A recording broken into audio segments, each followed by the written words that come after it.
Les doy la más cordial bienvenida a la Dirección de Cómputo y Tecnologías de la Información y Comunicaciones, en específico a la Dirección de Tecnología Educativa. Les agradezco a todos haber aceptado esta invitación. El día de hoy, en el marco del ciclo de conferencias de la educación superior ante los retos de la educación digital, me atreví a invitar a la doctora Lupita Maldonado, gran amiga.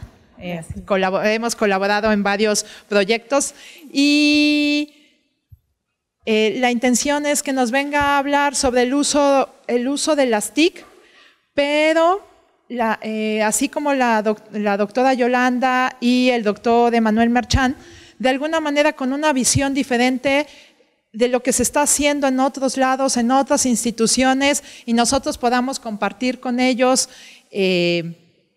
esta visión y podamos aprender de las nuevas tendencias y los nuevos retos que tiene la educación superior y cómo nosotros nos tenemos que ir adaptando.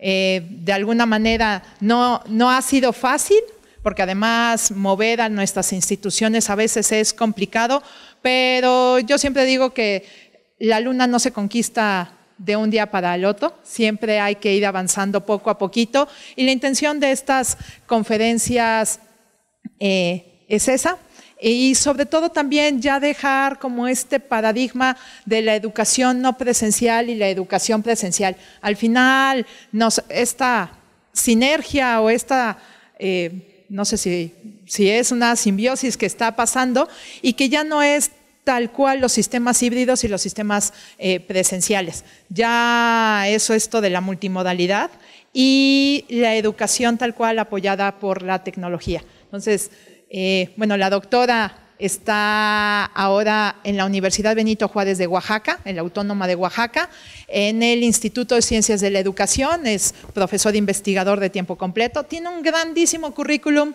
que me acabaría yo el tiempo de la conferencia, y además les tengo una sorpresa. Ustedes cuando vieron el ciclo, vieron como dos nombres, una visión sistémica y abajo el uso de las... Y era así como de, ¿qué es esto? Bueno, la sorpresa es que quien se pueda quedar, lo invito a quedarse porque al principio la doctora nos va a dar una conferencia muy puntual, pero después vamos a hacer una dinámica estilo seminario taller para que podamos poner en práctica un poco lo que ella nos va a contar, saber sobre estrategias didácticas, técnicas didácticas y compartir entre nosotros cómo aplicarlo en el salón de clases, porque a veces tal vez no tenemos la herramienta adecuada para un objetivo de aprendizaje específico o los alumnos no fueron tan receptivos al uso de esa herramienta TIC como nosotros lo habíamos planteado, ¿no? Entonces, tal cual, acabando la conferencia, 3 minutos para mover un poco las mesas y podernos sentar en grupos y hacer como esta reflexión de qué es realmente el uso de las TIC y lo vamos a vivir para que no solamente, porque siempre que nos los cuentan es de alguna manera sencillo, se escucha, pero cuando llego a mi salón de clases o tengo el contenido programático frente a mí es así como de, ¿y ahora qué hago, no?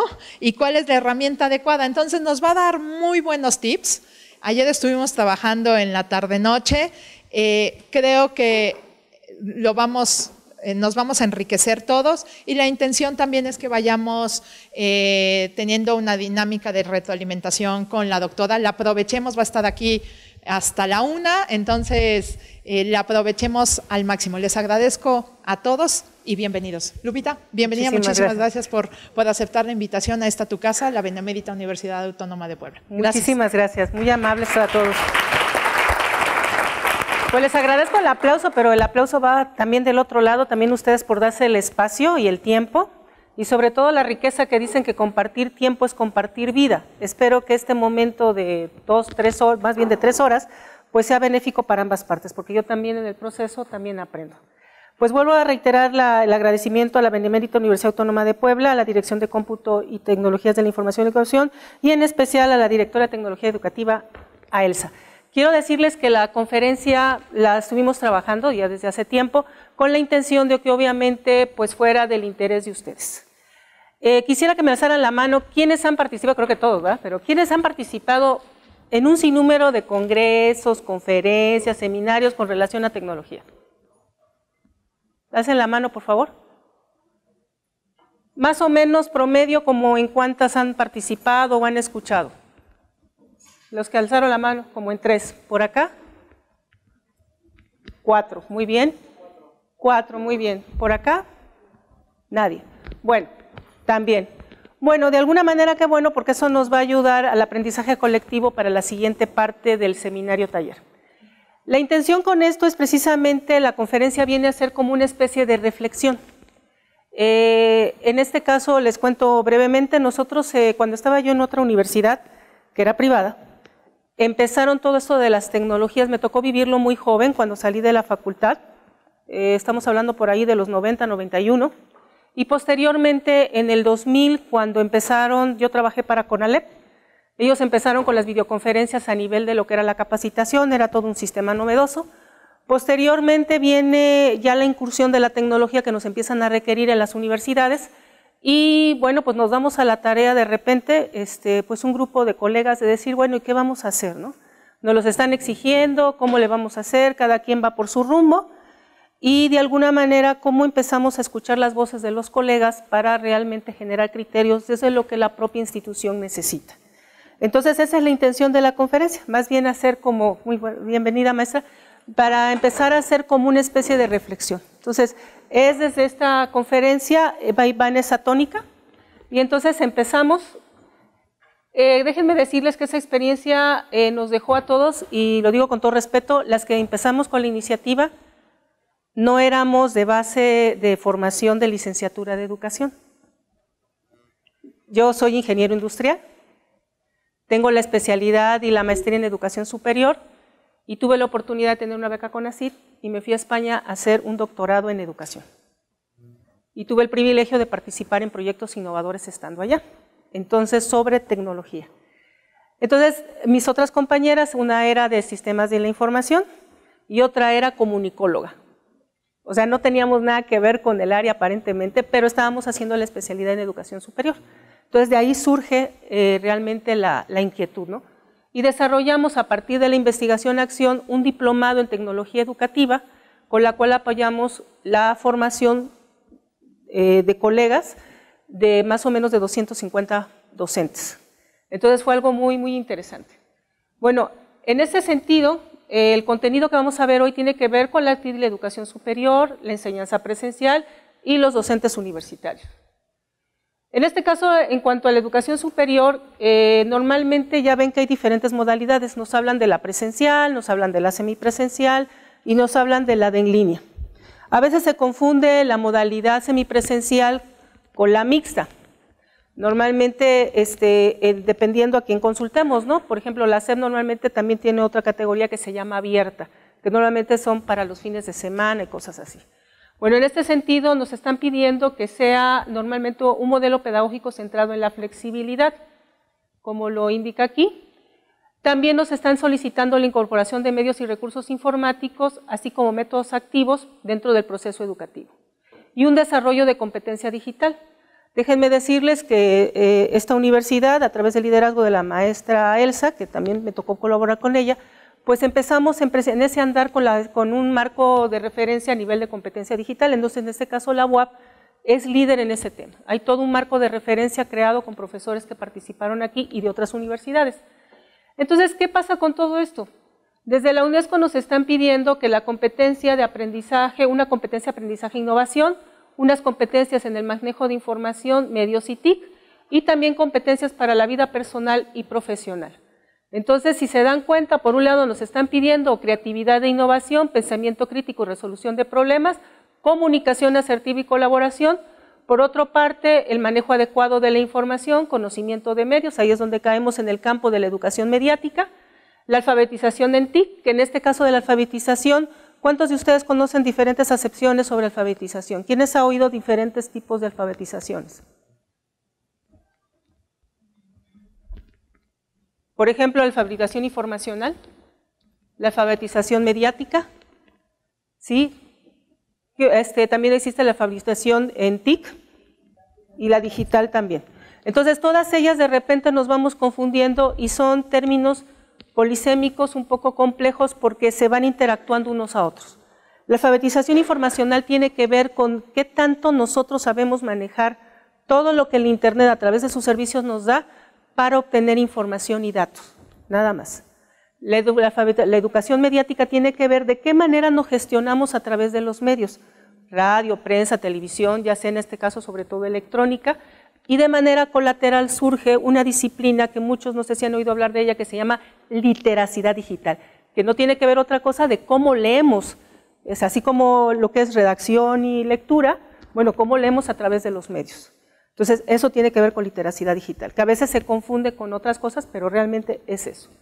Entonces, en este caso, también nos piden, fíjense en algo bien interesante, nos piden que a nivel personal nuestros estudiantes se puedan adaptar y sean flexibles a los medios, que tengan cierta iniciativa o autonomía, o lo que se conoce como autogestión, habilidades sociales e interculturales, productividad y redención de cuentas, liderazgo y responsabilidad. En este caso especial de habilidades sociales e interculturales, ya no me llegó a dar tiempo de incorporarlo, pero ayer leyendo en uno de los tantas redes que estoy inscrita, decía el último reporte que en este caso el secretario, sí, creo que el secretario de la UNESCO, comentaba que hay ciertas preocupaciones a nivel internacional. Con todo este discurso que viene desde 1998 a través de la UNESCO con su conferencia mundial, en el 96 surge un informe de Delors que empieza a decir que necesitamos enseñar a los chicos, que es un discurso que todo mundo maneja, el aprender a aprender, el aprender a hacer, el aprender a convivir con otros, y pues se oye muy bonito en el documento, ¿no? Y todo el mundo y los teóricos nos dicen y dices, ok, estoy de acuerdo, pero a mí dime cómo lo aterrizo, porque es como el diseño curricular, ¿no? Que también he tenido la experiencia de participar en diseño curricular por más de 15 años, y obviamente, ¿qué pasa? Pues a la hora que tú entregas el documento a la SED, todo el mundo feliz, ya te dieron el rebo y qué padre, ¿no? Ajá, ¿y qué pasa entre lo que planeé con lo que sucede en el aula? Y uno de los aspectos más interesantes es que lo que sucede en el aula, colegas, depende mucho de nosotros. El rol del docente, hoy más que nunca, lo vamos a ver más adelante, depende de nosotros. Entonces aquí viene una disyuntiva en donde de repente, a la hora de reflexionar sobre nuestra práctica docente, nos empezamos a enfrentar y vamos resolviendo algunos, no digo que todos, porque así nos pasó, bueno, a mí me pasó en algún momento, pues vas resolviendo las cosas como vas comprendiéndolas o como crees que deben de ser. En el caso de acá de ustedes, lo sé porque he tenido la oportunidad de ir a otras universidades, creo que algo que puedo decir de la UAP es que tiene esta parte a nivel de la tecnología bastante fuerte. Lo conocí cuando estuvimos trabajando la maestra Elsa Foy y yo con CODAES, tienen una gran fortaleza y eso es algo muy bueno porque hay universidades pues que no lo tienen tanto, ¿no? Entonces tampoco se trata de balconear a nadie aquí, simplemente lo comparto, ¿no? Entonces a través de esa reflexión, ¿qué pasa cuando nos piden todo esto? ¿Quiénes creen que tendrían que empezar a tener todas estas habilidades para poder hacer que se desarrollen los sujetos que formamos? Nosotros. Hace 2 años participé en una conferencia, discúlpeme, no soy muy buena con los nombres, una profesora que vino de Argentina y me encantó su visión, dijo, por muchos escenarios que se formen, por muchas cosas que queramos hacer, si los docentes no tomamos el protagonismo como tal, pues las cosas no se van a poder desarrollar.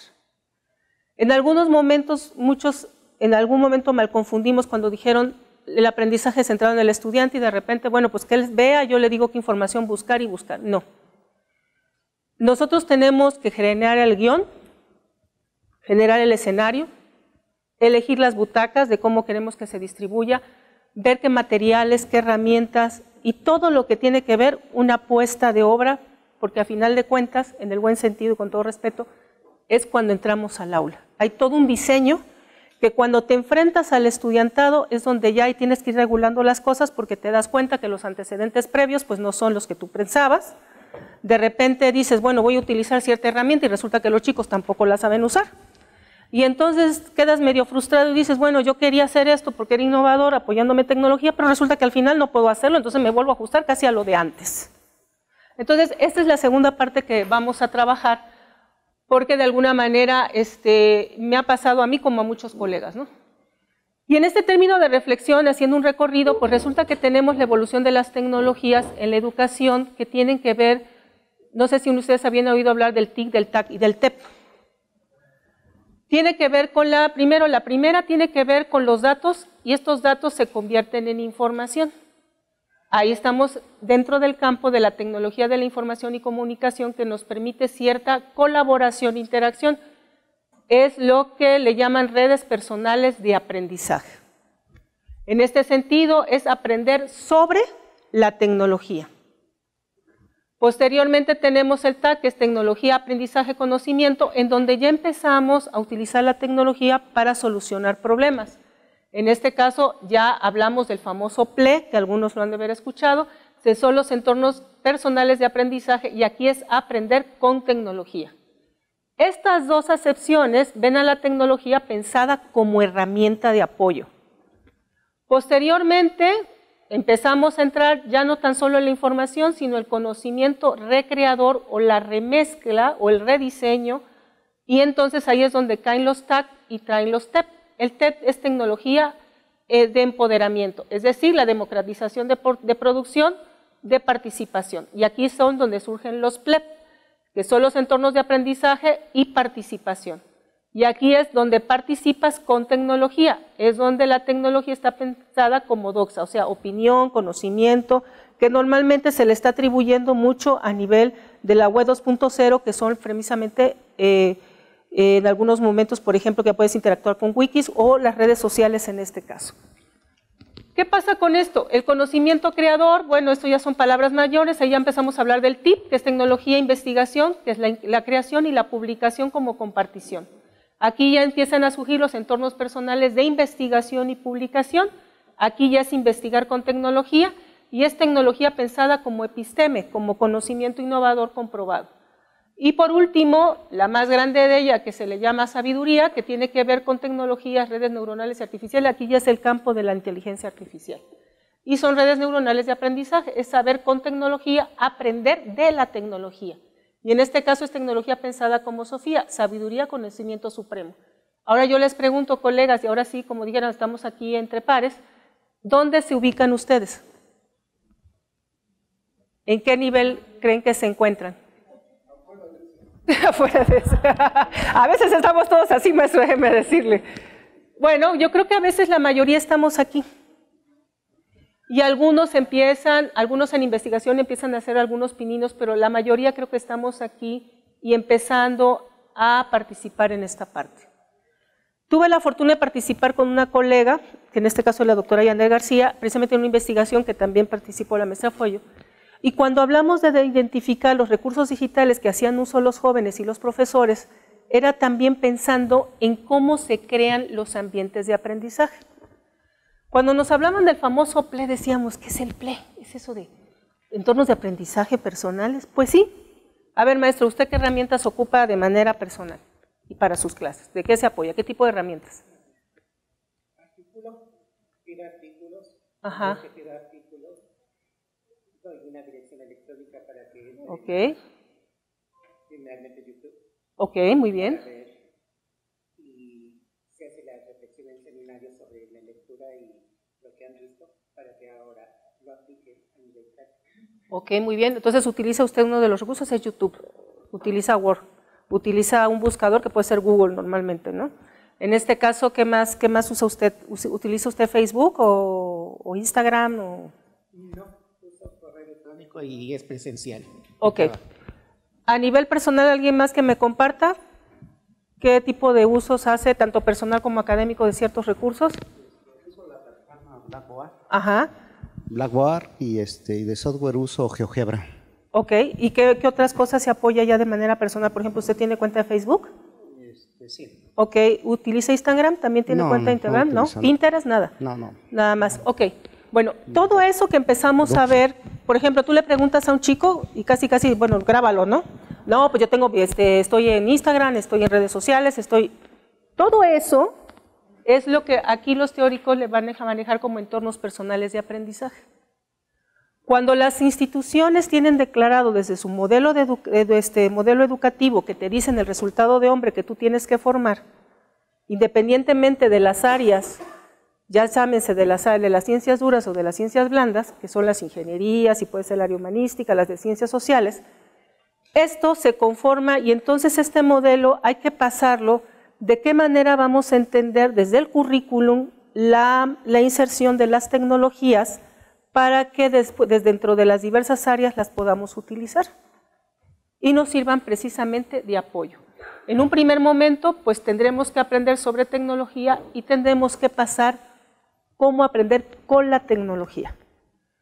El nivel de cómo lo vamos a hacer a nivel presencial depende de cada área y depende de cada, ahora sí digamos, en este caso si estamos en una currícula que no es flexible, sino es por semestre, bueno, se van determinando cómo vamos a ir avanzando y de qué manera la vamos a ir interactuando.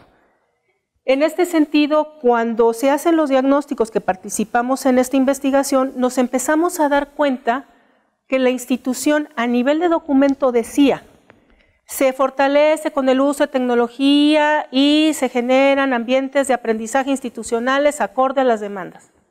Y empezamos a sacar las tendencias con esta investigación y nos vamos dando cuenta que ese modelo o ese ambiente de aprendizaje institucional se forma de los ambientes de aprendizaje personales de cada quien.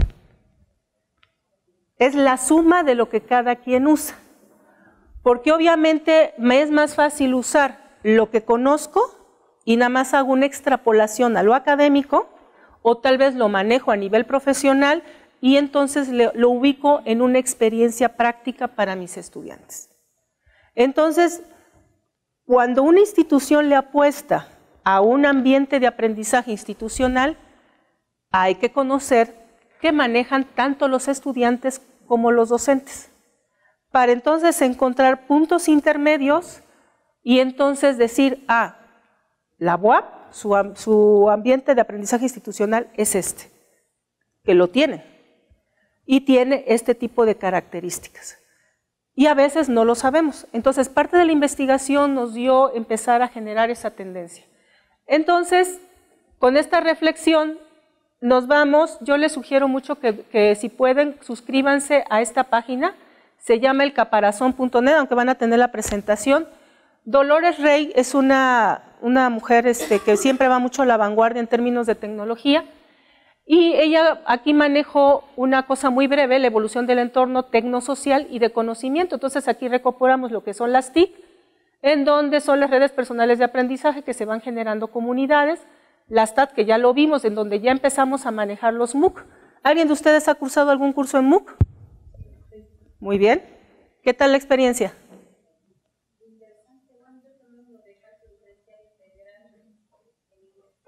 ¿Y qué tal la experiencia, maestra? ¿Sí? Ok, ¿en qué plataforma la cursó? Coursera. Coursera, muy bien. Sí, usé Coursera. Ok, ¿por acá quién más? ¿Por acá quién más? ¿Usted, maestra, en qué? En Coursera. Muy bien, ¿quién más? ¿Qué otro cursado? México X. ¿Alguien ha cursado en Miriadax?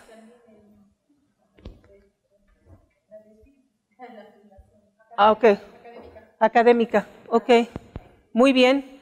Bueno, también les recomiendo otra que se llama Miriadax, pertenece a Universia. ¿Sí? Esa también se les recomiendo y sobre todo les recomiendo mucho el de redes sociales. Y hay otro que maneja, también les recomiendo, si gustan anotar por ahí, Ángel Fidalgo, de la Universidad Complutense de Madrid, a nivel de innovación. Él normalmente a veces tiene un congreso, que ahorita ya pasó, que se hace también en línea, y es muy interesante porque se basa precisamente en el intercambio de experiencias entre docentes, en cómo van incorporando la inocencia como tal, porque la innovación, no licencia, la innovación con uso o sin uso de TIC, no es necesariamente eso, ¿no? Después empiezan las tecnologías de empoderamiento y de participación, que son las TED Learning, que son los entornos de aprendizaje y participación. Entonces aquí ella comenta que la ampliación de la zona de desarrollo próximo es lo que nos permiten las tecnologías, nos permite también mayor empoderamiento, pasamos de la interacción a la participación y algo bien importante que normalmente se maneja en lo que se conoce como social media, que tiene que ver el apoyo de las diferentes redes sociales para podernos comunicar, vender, colaborar, y hay toda una ciencia alrededor. tuve la oportunidad en Barcelona de ser Program Manager de un posgrado de Community Manager, de Web Analytics y de Social Media. Es todo un reto, el perfil de las personas que se manejan en ese ámbito, de verdad que es súper demandante. O sea, esos cursos tú tenías que contestar, si colocabas una cosa del foro, apenas lo acababas de poner, cuando ya tenías 10 hilos contestados, ¿no? Las personas están hiperconectadas y tú no puedes tardar más de 12 horas en dar respuesta. Es exageradamente demandante ese ambiente del social media. Entonces, en este caso hay toda una cultura de la curación de contenidos, que así se le llama, y una curación personalizada. Normalmente, ¿qué buscan estas tres últimas? Nos dice Dolores, buscan crear, o sea, desarrollar creatividad. Por otro lado, compartir, en este caso, estrategias que estimulen el aprendizaje cooperativo. Déjenme decirles que el aprendizaje cooperativo es una estrategia. Y ahora en la siguiente parte les voy a decir cuándo se define como estrategia y cuándo definimos como técnica. A veces se confunden los términos y nada más la situación es las visiones. Y por otro lado, cooperar, el aprendizaje cooperativo abordado para entenderlo como reparto de ideas. Y en este caso la cooperación es un reparto de ideas, pero no de que yo hago un pedacito y tú haces el tuyo, sino que cada quien hace lo suyo y se socializa. Es donde ahí realmente llega el aprendizaje. Entonces, los que vengan de las áreas de educación, pues entonces estamos aplicando a Vygotsky, estamos aplicando de alguna manera a Piaget, estamos aplicando normalmente a Ausubel, y también aplicamos, que todavía sigue siendo, hay una disyuntiva con todo de lo que Siemens propone, ¿no? En este sentido, por eso es que cuando entramos a un modelo de integración de las TIC al currículum, pues no es tan sencillo, ¿sí? Lo es y no lo es. Normalmente tenemos que pensar que cuando hablamos de currículum y de tecnología, tenemos que ir pensando en ambientes de aprendizaje enriquecidos por TIC. Pero lo interesante es, dentro de los diseños, he participado en algunos ya, lo que hicimos fue que independientemente de la metodología tradicional que se maneja para hacer el diseño de un plan de estudios, se agrega la connotación a la hora que haces el diagnóstico externo de cómo se encuentra la disciplina, pero no tan solo de lo que dicen los teóricos, sino qué es lo que te pide los organismos como UNESCO y cómo el país, en nuestro caso en México, lo están aterrizando a nivel de política educativa. Para que entonces, ¿por qué lo hacemos así? Porque de alguna manera, déjenme decirles que muchos de los proyectos a los cuales ustedes profesores pueden acceder a la hora de hacer un proyecto, pues tienen que ver en esa línea, ¿no? Si está declarado a nivel de política va a haber los recursos, si no está declarado en política no va a haber los recursos.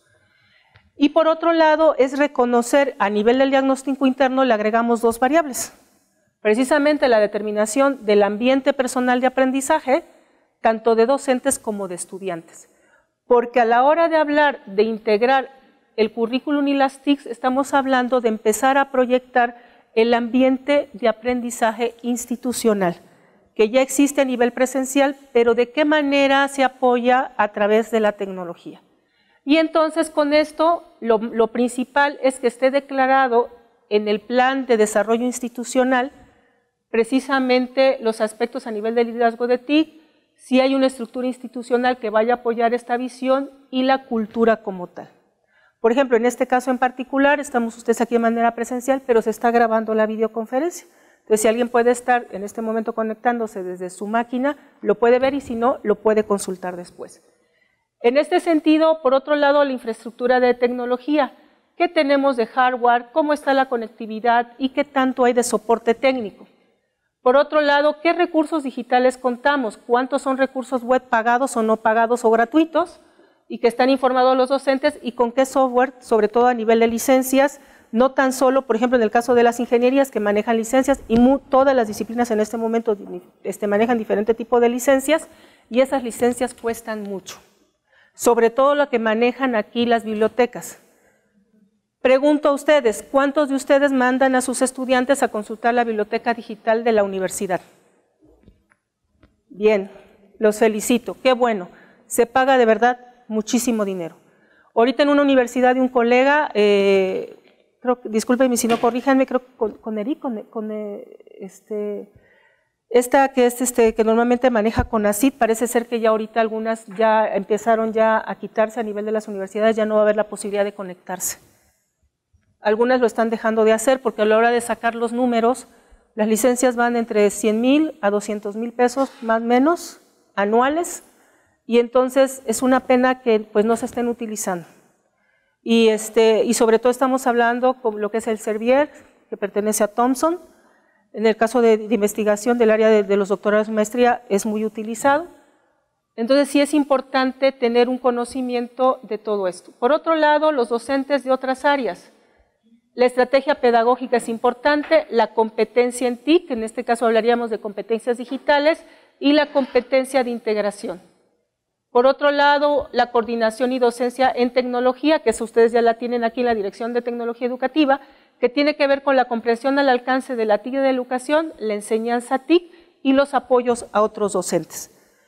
Para poder en este caso hacer un modelo de integración, normalmente estos son los elementos mínimos que tenemos que tener para poder ir adecuando la tecnología acorde a la naturaleza de cada área. Hay áreas que requieren de mayor uso de tecnología y otras no tanto. Sin embargo, tiene que estar declarado en su plan de estudios. Pasamos a la TIC y la enseñanza presencial. ¿Alguna duda aquí? ¿Vamos bien? ¿Sí? La modalidad presencial, normalmente hablamos precisamente, este es un artículo que publiqué con el doctor Alberto Ramírez Martinel, que son normalmente el uso de la tecnología, que puede ser alto o bajo, y normalmente se basa en la interacción sincrónica y residencial que se genera entre profesores y estudiantes. Esta modalidad, también referida como tradicional o clásica, fomenta la socialización mediante el trabajo grupal y resalta de manera general la dependencia entre el estudiante y el profesor. Un ejemplo de esta modalidad es un curso del área de formación básica general de una universidad, que se debe programar un número determinado de sesiones a la semana y tanto el profesor como los estudiantes se reúnen para cubrir las temáticas del curso. Esta modalidad se puede manejar cierto grado de integración de las tecnologías, ya sea como herramienta de trabajo o como fuente de información. Ahí es donde empezamos a través de lo que se llama multimodalidad, que depende también desde qué enfoque lo hagas. Nosotros lo hicimos desde este enfoque curricular, porque hay otros que le llaman multimodalidad en las diferentes acepciones en que el recurso tecnológico te ayuda a ti a aprender el conocimiento o cierta información que tú vas a mandar a procesar y a trabajar con tus estudiantes. O sea, depende del enfoque. Este enfoque más bien está dirigido a como ese enfoque curricular y entonces ustedes como docentes van decidiendo, yo voy a dar mi clase, ¿qué tanto voy a usar la tecnología? ¿Qué tanto la uso para el inicio y el encuadre? ¿Qué tanto la uso durante el proceso de desarrollo? ¿Y qué tanto la utilizo para la evaluación? ¿Vale la pena? ¿Cómo puedo hacer que una herramienta TIC me ayude a soportar un aprendizaje significativo? Porque también esa es otra, ¿no? Esto es como la carta de Santa Claus, con todo respeto, ¿no? A ver, docente, tú tienes que generar y ahorita lo vamos a ver, ¿no? Es una carta de Santa Claus muy bonita, pero el detalle es el reto cuando lo hacemos. Pasamos a esto. La pirámide de aprendizaje nos dice que en este caso el aprendizaje es un proceso de adquisición de una disposición relativamente duradera para cambiar la percepción o la conducta como resultado de una experiencia. Hay diferentes modalidades, pero en términos llanos, si no hay un cambio de conducta en un proceso de enseñanza, aprendizaje, evaluación, algo estamos haciendo mal. Otra cosa interesante, si la educación no apoya a los sujetos que al insertarse al mercado laboral resuelvan aspectos de vida, y ahí es donde viene el kit del aprendizaje significativo, algo estamos haciendo mal. Esta pirámide te muestra que las lecciones solamente logran que los estudiantes tengan un 5% de retención. Hoy te leen, te hacen un cuadro, te hacen una ficha, y pasado 3 días, una semana, ya no se acuerdan. Y así te va comentando de la lectura, del recurso audiovisual, de la demostración, del grupo de discusión, de la práctica, y la que se lleva las palmas es cuando le enseñamos a otro, logramos un aprendizaje significativo. ¿Por qué? Porque logramos lo que se conoce como metacognición. Yo tengo que hacer un proceso de introyección, ponerme en el lugar del otro, o sea, desarrollo empatía, y tengo que colocarme en él de saber cómo se lo voy a hacer. Todo ese proceso para enseñarle a un compañero. Ahora imagínate tú como profesor todo lo que tienes que hacer cuando tienes frente a ti a 40 sujetos diferentes. Por eso yo digo que la educación es un arte. Realmente es un arte. En este sentido, la competencia, cuando hablamos entonces de este aprendizaje apoyado por tecnología, tenemos que tener en cuenta la competencia tecnológica desde el punto de vista que nos ayude a explorar, que nos ayude a integrar y que también tenga un elemento innovador.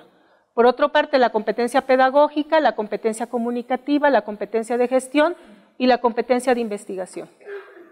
En este sentido, la competencia tecnológica la definimos como la capacidad para seleccionar y utilizar de forma pertinente, responsable y eficiente una variedad de herramientas, pero de acorde al contexto.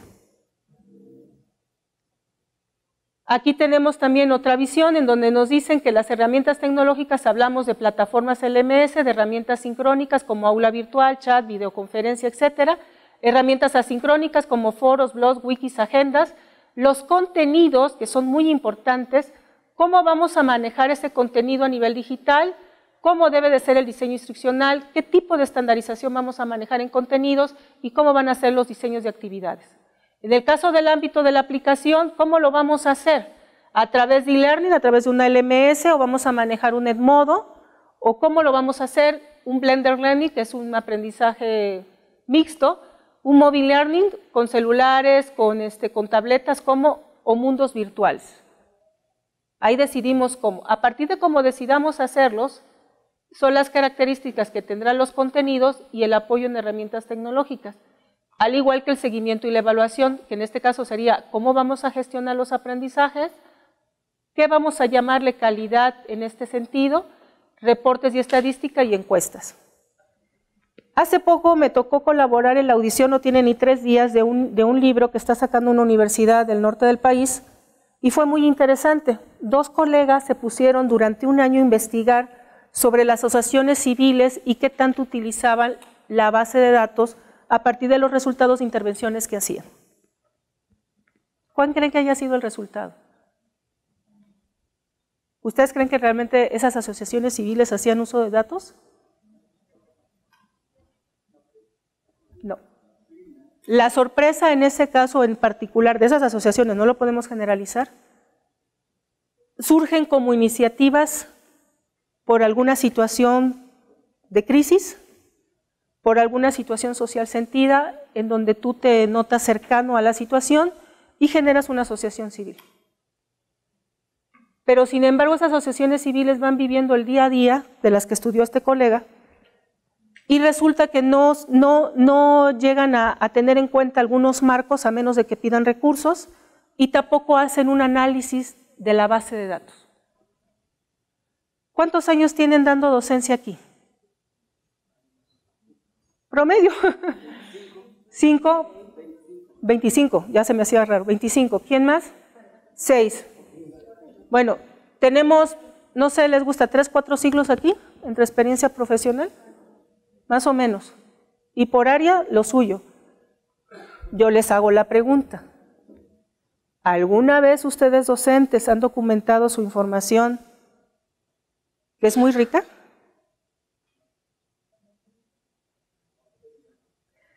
Esa información de ustedes, cuando nos hablan a los docentes, que normalmente vamos más hacia la óptica de la docencia, y nos dicen, es que tienes que publicar. Y entonces te imaginas haciendo todo un protocolo de investigación y no necesariamente. Hay líneas muy sentidas y muy significativas en términos de la práctica docente.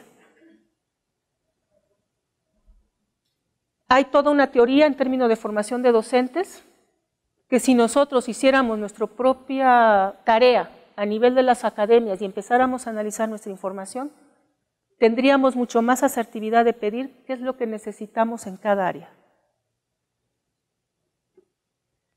Déjenme decirles, hay un video que después se lo voy a comentar a Elsa, tal vez algunos de ustedes lo puedan ver, en donde me impresioné, ¿no? Es cierto. O sea, hay una empresa, digo, con todo respeto, esta figura gran pública del norte de nuestro país, allá muy en el norte, no ganó las cosas porque sí. Nosotros damos información todos los días y no nos pagan por eso. Utilizan nuestra información, por eso se hizo toda esta nueva tendencia y toda esta nueva regularización en Europa, ¿no? Ahora, por ejemplo, si tú estabas inscrito en algún blog o en algo en España, por decirte un ejemplo, te mandaron todo, que eso fue el año pasado, te mandaron toda una declarativa que por favor, que lo leyeras, que si estabas de acuerdo con las condiciones, que se llama el manejo de tu información. Y surgió precisamente porque una persona se empezó a dar cuenta, de veras, les voy a recomendar que vean el video, es muy interesante. En este sentido, pasándolo al ámbito de nosotros, normalmente cuando hablamos de hoy del Big Data, lo manejamos como que es para la empresa. No. ¿Ustedes creen que es casualidad que en sus redes sociales de repente te aparezcan así el software de no sé qué, la publicidad no sé qué, la inteligencia artificial en todo su apogeo? Te están diciendo y te están diciendo cuál es tu perfil de ese lado. No te están invitando porque si tú volteas a ver el de tu compañero no va a tener la misma publicidad. Algunos sí, pero no toda. Entonces, esta información, cuando hablamos precisamente de reportes y estadísticas, hacer por ejemplo, un historial de la evaluación tuya como docente. Oigan, me podrían decir, no sé, tengo 10 años de estar en la universidad, he dado tal materia durante tanto tiempo. A ver, de ese periodo, ¿cómo salí evaluada? Normalmente llegamos y decimos, salí bien, qué bueno, ¿no? Y ya, siguiente semestre. Los tiempos, yo lo sé, maestro, porque me pasa también, nos van comiendo. No tenemos espacios para discutir. Y a veces a nivel de las academias tampoco coinciden los horarios, sobre todo si hay maestros que son de tiempo completo, maestros que son por horas, maestros que son de tiempo parcial, y entonces deciden generar, tal vez, no sé, en un Google Drive, o tal vez se ven por videoconferencia, o no sé, cada quien decide, y van tomando decisiones a veces asincrónicas, porque no da el espacio para hacerlo. Está bien, lo puedes hacer a través de las herramientas. La situación es que empiecen, yo los invito a que hagan una mirada al interior de qué está pasando con tu información. ¿Qué tanto has mejorado en una estrategia de cuando iniciaste ahora? Cualitativamente te sientes más seguro, pero a nivel de evidencia, ¿cuáles tienes? Y esa reflexión de práctica, si la compartes a nivel de 2 o 3 colegas, haces una publicación. Y ahí empiezas a publicar. No necesitamos hacer las grandes investigaciones. Muchas de las cosas, en España me pasó un caso porque lo viví cuando hice el doctorado. Resulta que cuando yo llego en el 2007, veía yo que las universidades se estaban reuniendo y le llamaban a los encuentros experiencias significativas educativas, algo así se llamaba. Pues resulta que tenían 10 años haciéndolo porque ya en julio del 2010 tenían que sumarse las universidades a lo de Bolonia. Entonces, de repente le dan una serie de requisitos que tenían que cumplir las aulas a nivel físico, ya estaba declarado en la ley de educación cómo tenían que ser las materias, qué características tenían que cumplir, y los docentes decían, ¿y cómo le vamos a hacer?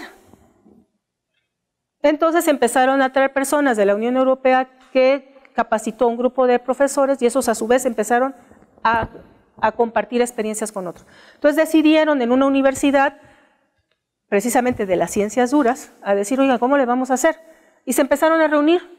Después esto se empezó a hacer más grande y después empezaron 2 universidades a decir, oye, vénganse ustedes a compartir la experiencia, nosotros vamos para allá, y empezaron a hacer eso. Llegó un momento en las páginas que había de cada asignatura por área todas las experiencias, desde materiales, enfoques que muchos profesores estaban manejando. Eso generó una serie de libros durante más de 10 años que salió de los docentes. Entonces, hasta la fecha, por lo menos en España, ya ahorita ya no están tan activas, pero estuvieron mucho tiempo publicadas los tomos completos en donde te decían química con software no sé qué, química a través de trabajo colaborativo, ingeniería civil, diseño de estructuras con no sé qué. Entonces, cada quien empezó a documentar y eso fue muy rico. Ahora están en el proceso de evaluar si eso con lo que empezaron ha tenido algún comportamiento en el tiempo, porque ya vamos casi a 10 años de que entraron a Bolonia. En este sentido, entonces esto lo vamos a trabajar más adelante, la propuesta es que todo proceso educativo Si lo vemos desde un enfoque sistémico, corresponde a un contexto sociocultural, a un entorno institucional. Hay que hacer un diagnóstico tanto de conocimientos a nivel cultural, de uso de recursos, determinar qué es lo que se va a aprender, cómo lo va a aprender el joven y cómo lo vamos a evaluar. Y sobre todo, cómo vamos a dar esta retroalimentación contextualizada para ir fortaleciendo nuestro proceso de enseñanza-aprendizaje con la asignatura que nos toca impartir. ¿Sí? Y aquí vienen obviamente los conceptos. Esto me tocó diseñarlo con otras colegas, en este caso, bueno, como ingeniero industrial que soy, pues para mí es más fácil manejar el enfoque de sistemas y lo llevamos adelante a través de un diseño de un formato. Ayudó mucho a los que tomaron los cursos porque a la hora de planear se podían ubicar. Íbamos paso a paso porque obviamente se vuelve muy complejo, pero la cosa es ir poco a poco. En este caso, las principales características del modelo de enseñanza presencial apoyado por TIC, bueno, estas son las características de la educación presencial.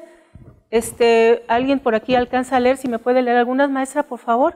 Educación presencial, se estimula la socialización, asiste el aprendizaje cooperativo del estudiante, le permite al estudiante un esfuerzo inmediato. La fuente de información principal proviene del docente. El docente organiza la clase en torno al grupo. Los estudiantes participan aleatoriamente. El estudiante aprende de manera colaborativa. En ocasiones, los estudiantes presentan dificultad para trabajar de manera individual. Los estudiantes suelen desconocer información actualizada. El docente planifica a corto plazo. Uso de tecnologías básicas. Gracias, maestra. ¿Alguien me quiere apoyar con la siguiente? ¿Apoyarme en la lectura de la siguiente? ¿Nadie? ¿Sí? Educación presencial apoyada en tecnologías de la información y comunicación. El docente estimula la iniciativa individual del estudiante. El docente promueve el aprendizaje personalizado. El docente puede prestar atención personalizada de acuerdo a las diferencias del estudiante.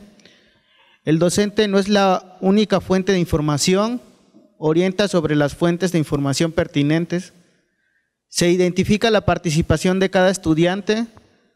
El estudiante muestra mayor interés en la asistencia a cada sección. El estudiante adquiere la capacidad de desarrollar un aprendizaje autónomo y proactivo. Desarrolla habilidades en el uso de las tecnologías de la información y comunicación. Planificación a largo plazo, flexibilidad, uso de tecnologías, permanente actualización. Así es, gracias. ¿Cuáles son las diferencias que ven de esta con esta?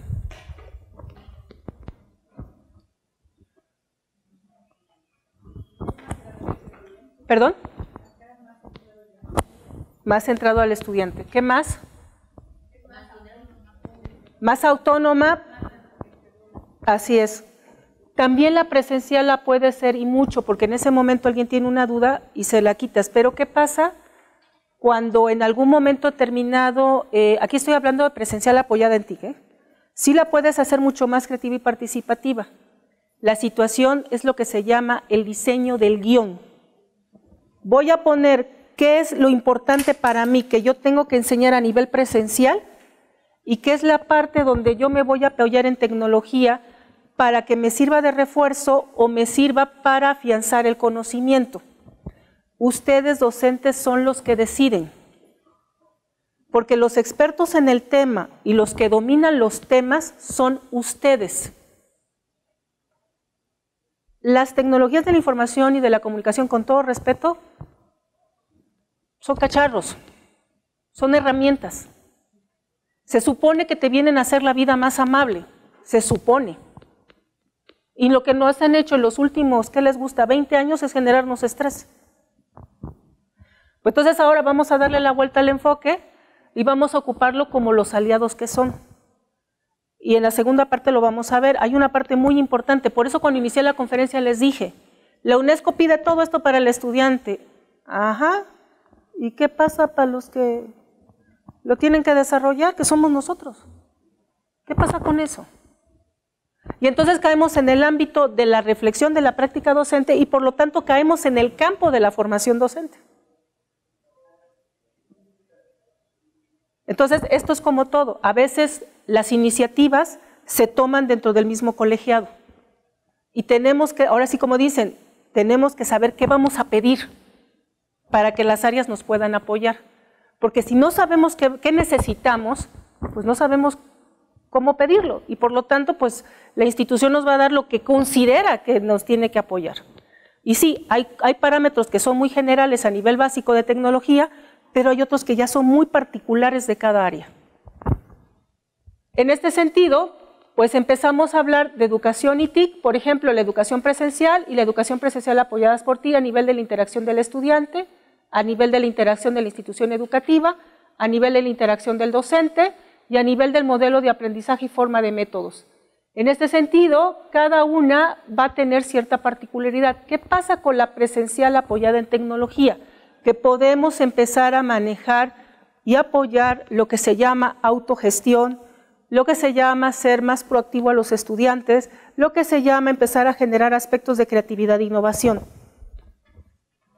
Otra cosa bien interesante, hay toda una teoría y hay teorías que apoyan de cómo se debe de desarrollar la creatividad. La creatividad junto con la innovación no son ocurrencias. Y yo les puedo asegurar, maestros, que ustedes han hecho 1 y 100,000 estrategias innovadoras y tal vez les ha funcionado también que las han mantenido en el tiempo. ¿Por qué siguen siendo innovadoras? Porque me siguen dando buenos resultados. Algo es innovador si es efectivo, eficiente y eficaz. Y solamente lo puedes probar a través de la repetición y del tiempo. Entonces hay cosas que se siguen considerando innovadoras y tal vez tengan 10 años o 15 años. Lo mismo pasa con nosotros.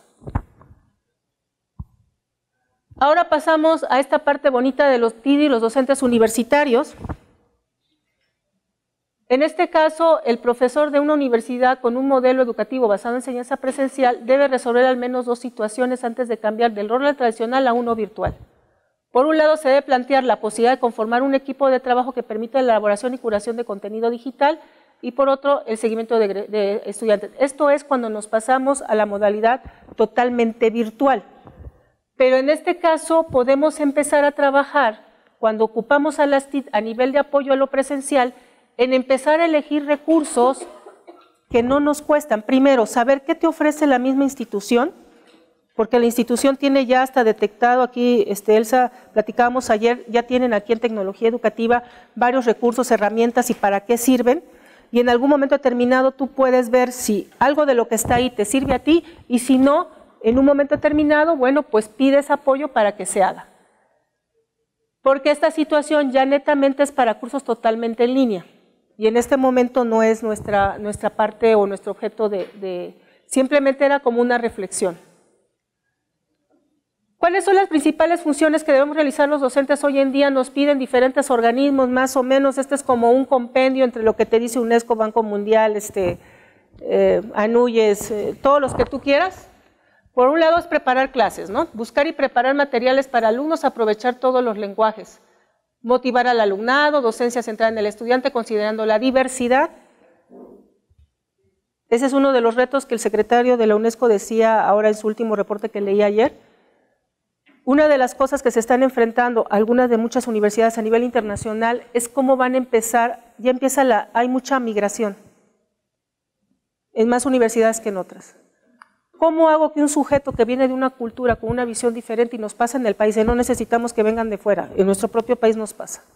¿Qué pasa al chico que viene del norte y se incorpora aquí, o el del sur y se incorpora aquí? ¿Cómo le hago el tránsito para que se adecue a la cultura de la institución? ¿Cómo hago que esa parte de lo diverso se empiece a integrar respetando las diferencias? Entonces son parte de los ejes que ponía reflexión ayer el secretario. Y en este caso, ofrecer tutoría y ser ejemplo, investigar en el aula con los estudiantes, desarrollo profesional continuado, experimentar, colaboración en la gestión del centro, en este caso, en la parte de lo que es la universidad. Por otro lado, ¿qué nos piden a los docentes con tener competencias básicas en tecnología?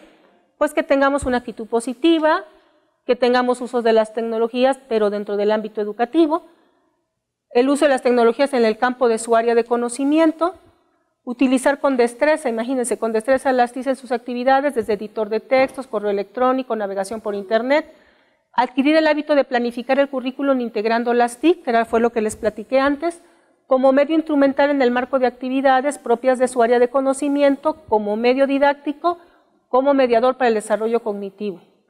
Proponer actividades formativas a alumnos que consideren el uso de TIC y evaluar el uso de la tecnología. Yo les pregunto, maestro, ¿cómo evalúan si una herramienta me apoyó o no me apoyó? ¿Cómo sé si me apoyó o no me apoyó? Primero, ¿cómo la elijo? ¿Por qué la elijo? ¿Porque un compañero me la recomendó? ¿Porque algún estudiante, veo que mis estudiantes la usan mucho y me han dicho que es muy buena, entonces la copio? ¿O cómo la eligen? Si utilizan algún tipo de herramienta, ¿por qué la eligen? Por ejemplo, nosotros usamos GeoGebra para por ejemplo, usamos GeoGebra para que los alumnos visualicen algunos conceptos matemáticos. Entonces, por ejemplo, digo, voy a hablar de recta, pues les vamos a dibujarla, entonces la pueden ver, le pueden poner colores, la pueden manipular. Entonces, depende, ¿no? Sí, como dice, uno elige para qué. Sobre todo para qué, cuál es el resultado, y obviamente depende de qué resultado de aprendizaje quiero. Continuamos, en este sentido, las 5 áreas de la competencia digital te dicen, normalmente debe de ser que debes de saber manejar lo que es información, y caemos en el campo de la alfabetización informacional. A nivel de comunicación, creación de contenido, seguridad y resolución de problemas. Y en este en específico significa identificar necesidades y recursos digitales, tomar decisiones, resolver problemas conceptuales y técnicos a través de medios digitales, uso creativo de la tecnología, actualizar las competencias propias y las de otros. Estas son, en términos generales, las 5 áreas de la competencia digital. Cada una de ellas trae en sí misma toda una serie de características y también de software y aplicaciones, pagadas o no, que te ayudan a poder desarrollarlas. Esta es de Pere Márquez, un profesor de la Autónoma de Barcelona. Tuve el privilegio de conocerlo en una de las conferencias a las que asistí suya. Él ya es ahorita un profesor retirado. En el caso de los que vienen de enseñanza media, los profesores, por aquí había unos profesores de enseñanza media, si quisieran profesores pueden contactarlo. Él está promoviendo algo que se llama aprendizaje mixto, pero se enfoca precisamente en escuelas secundarias y de bachillerato. Hace toda una metodología de desarrollo y de acompañamiento para profesores que quieran empezar a implementar las TIC desde esa visión de la bimodalidad. Él le llama currículum bimodal, así le llama. En este caso están las competencias TIC para docentes, las tenemos las técnicas, que obviamente, como su nombre lo indica, simplemente saber utilizar ciertas herramientas, ciertas aplicaciones. La actualización profesional, ahí sí tenemos que tener como, entre comillas, digámoslo así, la obligación de conocer de ciertas cosas, sobre todo lo que pide en este caso el mercado laboral. La metodología docente, en este caso, cómo las vamos a integrar, cómo las vamos a aplicar, cómo vamos a elaborar documentos y materiales didácticos multimedia, y sobre todo la actitud abierta y crítica ante la sociedad actual. Sobre todo esto es muy importante, la apertura, pero también ser críticos. No criticones, críticos. A ver, ¿por qué sí me sirve, por qué no me sirve? A ver, a ti te sirvió área, pero a mi área no le sirve, por esto y por esto. O sea, siempre tenemos que tener razones válidas. Bueno, y pues aquí termino. Y simplemente la reflexión es esta, profesores. Hoy más que nunca nos toca el reto de tener, con todas esas exigencias, por un lado van, desde que surgen las tecnologías de la información y de la comunicación, hemos hablado de la famosa globalización. Pero es una globalización de economías, no es una globalización en términos ni de lo cultural, ni de lo educativo. Pero esta globalización de las economías ha generado características que pide a los sujetos, que muchas de ellas tienen que ver con el desarrollo de las potencialidades que cada quien tiene. Pensamiento crítico, innovador, capacidad de adaptarse a los ambientes, resolución de problemas. En algunas partes de Europa ya no está pesando que lleves un currículum impresionante. Llegan, están todos así como ahorita, te dan tu máquina y todo y te dicen, tienes 30 minutos para resolverme el problema. Si me lo resuelves, te quedas con el trabajo. Y así hayas llegado con doctorado, maestría. Hoy más que nunca se está pidiendo, con todo este movimiento que está habiendo, la capacidad de resolver problemas bajo un enfoque de costo-beneficio. Saber cómo apoyarme con otros y colaborar con otros, porque las visiones a través de resolver problemas comunes cada vez se hace mucho más necesario. De repente me tengo que conectar con alguien que está en Singapur porque tenemos que resolver un problema de nivel de empresa, eso cuando están en empresas tal vez transnacionales, pero a nivel de lo local también se está dando. En mi caso, el otro día recibía estaba comentando una colega que normalmente en mi instituto se hace mucha labor a nivel de lo que tiene que ver con comunidades rurales y demás. Hay una comunidad que empezó a pedir al ICE que les son profesores rurales, que cómo le hacían ellos porque se estaba perdiendo cierto tipo de tradición de artesanía y la querían documentar, pero ellos no sabían cómo, entonces pedían a las universidades que sí sabían que podían. Se empezó a hacer, desarrollaron, porque ellos no tienen acceso a internet, a través de CD, algo muy fácil. Algunas escuelas les donaron computadoras y están empezando a hacer procesos innovadores. Allá 3 horas en la sierra, cosas interesantes. Empleando la tecnología para que perdure, hay un historial a nivel de película de lo que se hacía y no se pierda. Una estudiante mía se fue a hacer sus prácticas a una comunidad donde los profesores pues tienen diferentes, pues ahora sí tienen 2 estudiantes de primero, 3 estudiantes de quinto, tiene su nombre, lo olvidé, pero creo que son profesores que manejan diferentes grados de primaria. Multigrado, gracias maestro.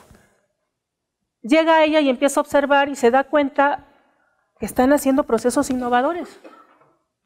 Pero los maestros obviamente lo hacían, pero ellos no sabían. Entonces, en la investigación de la investigadora con la que estaba mi estudiante, ella apuesta sobre la innovación en la enseñanza rural. Y empieza a documentar, llega el primer contacto, y eso va para los que se dedican a la investigación, llega el primer contacto, ya sabes, ¿no? Mi discurso y no sé qué, y cuando me lo presenta, porque yo daba la materia de seminario, y le digo, no te van a contestar. Ay, doctora, no te van a contestar, no es por ahí. Ya observaste el contexto, ya viste cómo. No, sí, ya les pedí la grabación, pero algunos no quieren. ¿Dónde se sientan a la hora del receso? No, pues bajo un árbol, con unas sillas, ahí ponen un pequeño anafre y se calienta el café. Ahí es donde tú tienes que hacer la intervención. Y lo tienes que hacer como una cosa de platicar. Si tú vas y le pones un instrumento, van a agarrar el instrumento y te van a decir, ¿y esto qué? Entonces, a partir de ahí se documentó, los ayudó a documentar y ahorita van a presentar esos mismos maestros sus ponencias porque empezaron a utilizar discos que algunas escuelas ya tenían para hacer ejercicios de matemáticas, les regalaron 2 computadoras, no tienen conexión a internet obviamente, y están empezando a hacer que los chicos se acerquen a la tecnología. Entonces, hay cosas que realmente es solamente visión y solamente también de hacer esa reflexión a nivel de nosotros mismos desde la práctica, hasta dónde puedo responder, hasta dónde soy capaz de hacerlo y también saber cómo pedirlo. Porque a veces nos sentimos amenazados. Yo sé que cuando hay cambios, lo primero que hacemos los seres humanos es reaccionar mal. Nos cerramos. No. O hacemos conatos de poder. Yo creo que ahorita, más que nunca, pudiéramos empezar, yo creo que estoy segura, más que segura, que ustedes hacen cosas de verdad muy buenas, porque lo he platicado con Elsa. Hay toda una documentación, simplemente es la invitación a la reflexión y empezar a generar entre ustedes mismos que se vuelvan pares y se vuelvan colaborativos y aprender entre ustedes.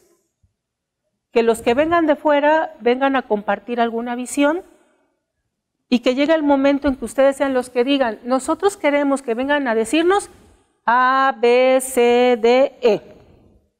Si no vienen a decirnos A, B, C, D, E, no lo quiero. En una universidad del sur, en América del Sur, no voy a decir el nombre, me invitaron a participar, me llamó mucho la atención, fui en el 2017, después le mando la invitación, oye, ¿qué pasó? Me dice, tú tranquila, nosotros te llamamos. Bueno, perdón, fue en el 2015, en el 2017 me dicen, oye, ahora sí, necesitamos que nos des A, B, C y D, ¿puedes? Dije, sí. Perfecto. Entonces, mándanos el itinerario y demás, y estos son los grupos de trabajo. Fui. Habían hecho esas universidades públicas, se reunieron entre todos, la verdad, los admiro, en 2 años se pusieron a trabajar, no son muchas, obviamente, son pocas, y establecieron todo un manual de competencias vista de las de perspectivas de las ciencias duras, de las ciencias blandas, y cómo se iban a integrar. Empezaron a hacer convenios de colaboración para que entonces los estudiantes de esta universidad no sufrieran al pasar a la otra. Y están empezando a desarrollar el tema. Tardaron 2 años en hacerlo.